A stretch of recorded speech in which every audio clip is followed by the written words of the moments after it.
उम्मीद करता हूं ठीक ही होंगे। तो चलिए अब करंट अफेयर्स का स्पेशल टॉपिक आज आपके लिए मैं लाया हूं, जो टॉपिक का नाम है महत्वपूर्ण नियुक्तियां, जो आपके एग्जाम में चाहे आप कोई भी एग्जाम दीजिए यहां से 2 नंबर फिक्स है आपका, ठीक ना। तो ये आज पहला क्लास है महत्वपूर्ण नियुक्तियां का, और जो अगले दिन का जो क्लास होगा उसमें आपको ये राष्ट्रीय नियुक्तियां है, अगले दिन अंतरराष्ट्रीय नियुक्तियां की चर्चा करेंगे। ठीक, तो चलते हैं। देखिए सीडबी आपको पता होगा, इसका पूरा नाम होता है small industries development bank of India. इसका स्थापना कब हुआ था, तो ये पहले याद रखना है 1990 में। कब हुआ था, 1990 में। अगर बात किया जाए इसकी हेडक्वार्टर कहां है, तो हेडक्वार्टर इसकी लखनऊ है। कहां है हेडक्वार्टर, लखनऊ। और इसके चेयरमैन कौन बने हैं, तो एस रमन बने हैं। कौन बने हैं, ये एस रमन साहब बने हैं मोहम्मद मुस्तफा के स्थान पर। आपको पता होगा सीडबी जो है एक ऐसा बैंक है जो लघु उद्योग के लिए ऋण देता है, ठीक ना, कुटीर उद्योग के लिए ऋण देता है। क्लियर है यहां तक। सीडबी का स्थापना 1990, हेडक्वार्टर लखनऊ, और इनके चेयरमैन बने हैं एस रमन। ठीक। सेंट्रल बैंक ऑफ इंडिया का हेडक्वार्टर है आपका मुंबई में। कहां हेडक्वार्टर, मुंबई में। और आपको पता होगा सेंट्रल बैंक ऑफ इंडिया के जो नए सीईओ बने इसका नाम है माटम वेंकट राव। क्या नाम है, माटम वेंकट राव। क्या नाम है, माटम वेंकट राव। यूआईडीएआई जिसे हम लोग आधार कार्ड बोलते हैं, आपको पता होगा यूआईडीएआई का स्टार्टेड, ये शुरुआत में पूछा गया था आपको, एनटीपीसी में पूछा गया था कि इसके स्टार्टेड कब हुआ था, तो याद रखना है आपको 2009 में। अगर पूछा जाए इसमें कुल अंक कितना होता है, तो कुल अंक होते हैं इसमें 12, यानी आधार कार्ड में आपके कितने नंबर होते हैं, तो टोटल 12 नंबर होते हैं। तो इसका पूरा नाम क्या होता है, ये भी याद रखना है, unique identification authority of India.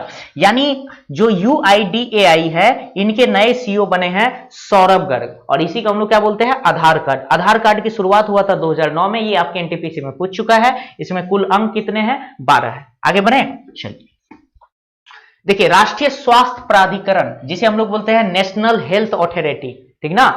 तो नेशनल हेल्थ अथॉरिटी जो है इनके वर्तमान सीईओ, या आप कह सकते हैं आयुष्मान भारत के नए सीईओ है आरएस शर्मा, यानी राम सेवक शर्मा। कौन है, राम सेवक शर्मा, ठीक ना, राम सेवक शर्मा। ठीक। देखिए संसद टीवी के नए सीईओ बने हैं रवि कपूर। आपको पता होगा लोकसभा और राज्यसभा टीवी को मिलाकर अब भारत में संसद टीवी बनाया गया, और इस संसद टीवी के नए सीईओ बने हैं रवि कपूर। ठीक।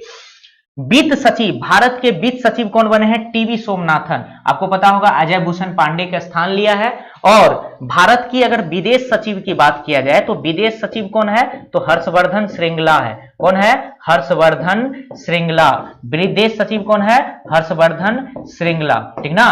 तो आपको याद रखना है भारत के विदेश सचिव है हर्षवर्धन श्रृंगला, भारत के वित्त सचिव बने हैं टीवी सोमनाथन अजय भूषण पांडे के स्थान पर, ठीक ना। चलिए अगला राजस्व सचिव कौन बने हैं, तो राजस्व सचिव बने हैं तरुण बजाज। कौन बने हैं, राजस्व सचिव तरुण बजाज।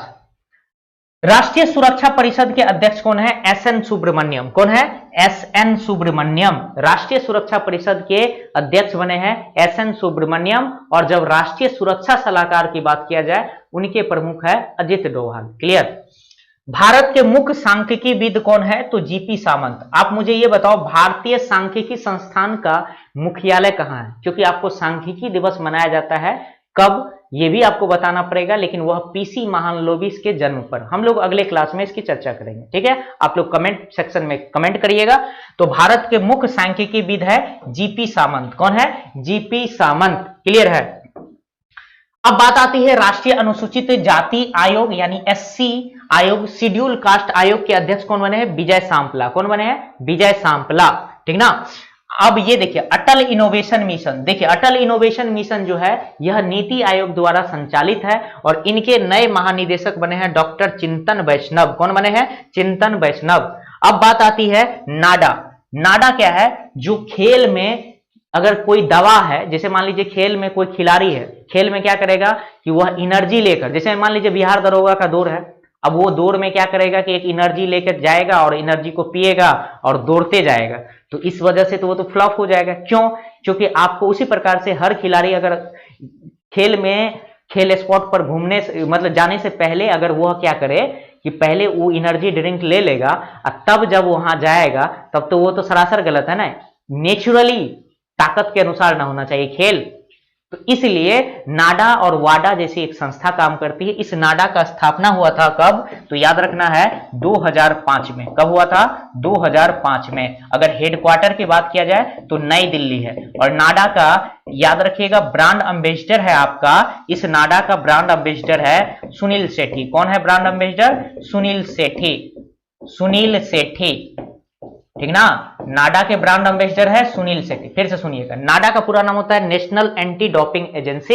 इसका महानिदेशक बने हैं सिद्धार्थ लोंगजाम। क्या कौन बने हैं, सिद्धार्थ लोंगजाम। और नाडा का स्थापना हुआ 2005 में, हेडक्वार्टर नई दिल्ली, और ब्रांड एम्बेसडर बने हैं सुनील सेठी। कौन बने हैं, सुनील सेठी, ठीक। चलिए अगला देखिए, भारत के 48वें मुख्य न्यायाधीश कौन बने हैं। आपको पता होगा सुप्रीम कोर्ट में टोटल 34 न्यायाधीश होते हैं और उनमें से एक मुख्य न्यायाधीश होते हैं। तो 47वें मुख्य न्यायाधीश थे भारत के कौन, शरद अरविंद बोबड़े, और पहले थे एच.जे. कानिया। और वर्तमान में 48वें मुख्य न्यायाधीश बने हैं नाथुलापति वेंकट रमना।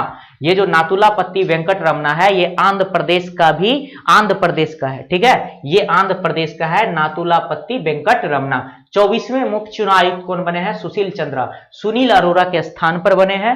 भारत के 24वें मुख्य चुनाव आयुक्त कौन बने हैं, सुशील चंद्रा, ठीक ना। और मुख्य चुनाव आयुक्त की नियुक्ति कौन करता है, राष्ट्रपति करता है। और निर्वाचन आयोग का गठन अनुच्छेद 324 के तहत है और यह संविधान के भाग 15 में है। और कुल कितने सदस्य होते हैं, 3 सदस्य होते हैं, ठीक।